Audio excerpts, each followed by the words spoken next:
আসসালামু আলাইকুম। সুপ্রিয় দূরে এবং কাছের ভাই বন্ধুরা, আপনারা কেমন আছেন? আশা করি সবাই ভালো আছেন। তো এখানে যে দেখতে পাচ্ছেন অনেক বড় একটি জমিতে মালচিং পেপার বিছানো হয়েছে।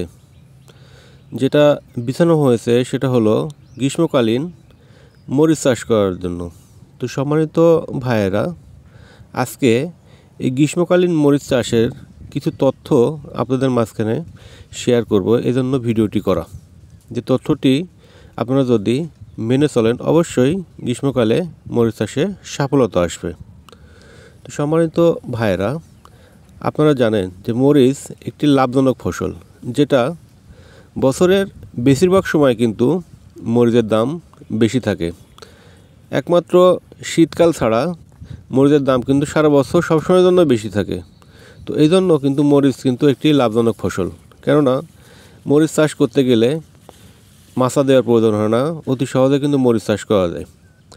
চারা রোপণ করলাম, চারা রোপণ করে গাছে একটি খুঁটি দিয়ে দিলাম, মরিচ চাষের তৈরি হয়ে গেল, যেখানে কিন্তু মাচার কোনো প্রয়োজন হয় না। তো সম্মানিত ভাইয়েরা, এই মরিচ চাষ করা খুবই সহজ এবং খুবই কঠিন হয়ে যায়। কঠিন কাদের জন্য হয়? যাদের সঠিক ব্যবস্থাপনা নিয়মতন পজিশন তাদের থাকে না। তো সঠিক ব্যবস্থাপনার মধ্যে কি রয়েছে, যেটা না হলে মরিচ চাষ কিন্তু একবারে অসম্ভব, সেটা হচ্ছে সেচ ব্যবস্থা। সম্মানিত ভাইয়েরা, আপনারা জানেন যে গ্রীষ্মকালে প্রচুর পরিমাণে তাপমাত্রা পড়ে। এই তাপমাত্রাতে কিন্তু মাটি সবসময় কিন্তু শুকিয়ে যায়, গাছের গোড়াতে কোনো রস থাকে না। অতিরিক্ত সূর্যের তাপে গাছের উপরে হিট পড়তেছে এবং মাটিতে যখন কোনো রস থাকবে না, তখন কিন্তু সেই প্রজেক্টের গাছের অবস্থান ভালো থাকবে না। গাছগুলো অল্প দিনের মধ্যে অতিরিক্ত তাপমাত্রা এবং কারণে কোনো শক্তি না পেয়ে কুঁকড়িয়ে যাবে।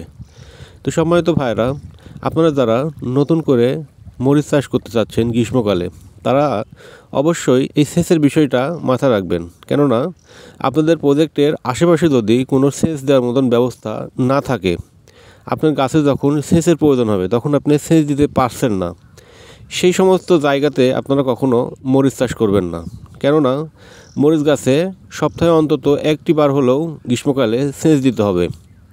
এর থেকে অধিকও লাগতে পারে, কেননা এখন তাপমাত্রা এত পরিমাণে বেশি যে একটি জমিতে গিয়ে আপনি শৈলে দাঁড়িয়ে থাকতে পারবেন না, কেন প্রচুর পরিমাণে তাপমাত্রা।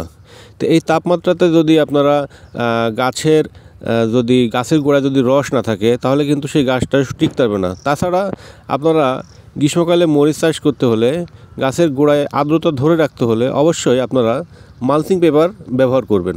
কেননা মালচিং পেপারে আপনার গাছের আর্দ্রতা ধরে রাখবে এবং গোড়াটাকে ঠান্ডা রাখবে। তো সম্মানিত ভাইয়েরা, আপনাদের সাথে যে বিষয়টা কথা বললাম, সেচ এবং মালচিং পেপার, এই বিষয়টা যদি আপনারা সঠিকভাবে প্রয়োগ না করতে পারেন, তাহলে আপনারা গ্রীষ্মকালে মরিচ চাষ করিয়েন না। কেননা গ্রীষ্মকালে মরিচ চাষের এই দুটা হলো সবথেকে গুরুত্বপূর্ণ। কেননা সার কীটনাশক এগুলো তো রয়েছে, তারপরেও কিন্তু প্রাথমিক পর্যায়ে যদি আপনি সেচ সঠিক টাইমে না দিতে পারেন, তাহলে কিন্তু আপনার প্রজেক্ট থেকে কিছুই পাবেন না। তো এই দেখতে পাচ্ছেন এই প্রজেক্টটাতে যে এত টাকা ইনভেস্ট করা হয়েছে, এখানে যদি সেচের জন্য গাছগুলো নষ্ট হয়ে যায়, তাহলে কিন্তু এই প্রজেক্টের যা ইনভেস্ট করা হয়েছে কিছুই আর এখানে থাকবে না। তো সম্মানিত ভাইয়েরা, আপনারা যারা আমার ভিডিওটি দেখলেন, যদি ভিডিওটি দেখে ভালো লেগে থাকে, অবশ্যই আমাকে সাপোর্ট করবেন, যাতে পরবর্তীতে এই জমিতে মরিচের চারা রোপণ থেকে শুরু করে মরিচ হারভেস্ট করা পর্যন্ত যতগুলো তথ্যমূলক ভিডিও আছে প্রত্যেকটা আপনাদেরকে দেখাবো। তাছাড়া মরিচ গাছের গোড়ায় একটি আমার নিজে তৈরি করা একটি উপাদান রয়েছে, যেটা গাছে প্রয়োগ করলে গাছ অল্প দিনের মধ্যে ভালো চেহারা হবে এবং গাছে কোনো রোগবালাই থাকবে না এবং গাছের কখনো গোড়া পচবে না। সেই একটি উপাদান তৈরি করা ভিডিও আপনাদেরকে দেখাবো। তো অবশ্যই আমার চ্যানেলটি সাবস্ক্রাইব করবেন এবং আপনাদেরকে এগুলো দেখার সুযোগ আমাকে করে দিবেন। তো ধন্যবাদ সবাইকে।